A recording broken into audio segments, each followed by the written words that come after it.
Mon nom, c'est Rémi Fréchette. Je suis réalisateur, monteur et toutes sortes de choses comme ça, ce qui me mène à Kino. Donc, je suis directeur artistique de Kino.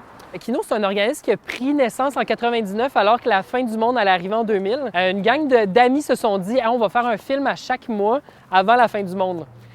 Puis la fin du monde n'est pas arrivée. Ils ont continué à faire des films et ça a pris de l'expansion. Et finalement, maintenant, il y a un Kino à Bruxelles, Kino Australie, Kino Shanghai. On a des kinos un peu partout à travers le monde, mais le concept vient de Montréal de base. C'est basé sur l'entraide, c'est basé sur les alternatives à la subvention.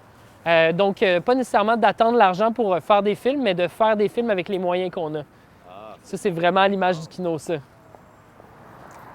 De base, j'aime ça raconter des histoires, mais ça, c'est très personnel. Je pense que chacun a son cinéma.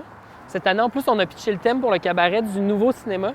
Donc, on cherche à ce que chaque personne trouve son nouveau cinéma, donc trouve qu'est-ce qui manquait à leur cinématographie pour que ça fonctionne.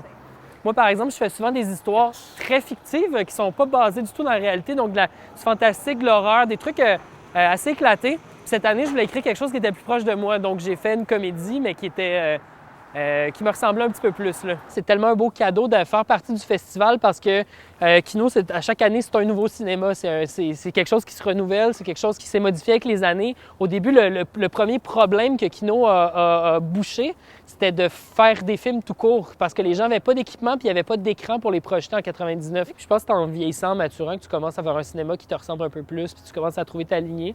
Excellente place à Kino justement pour essayer des choses puis trouver cette lignée-là que tu sais jamais exactement t'es rendu où. Souvent, c'est toujours ton premier film. Tu te dis tout le temps, le prochain, ça va être le premier, ça va être le premier vrai film.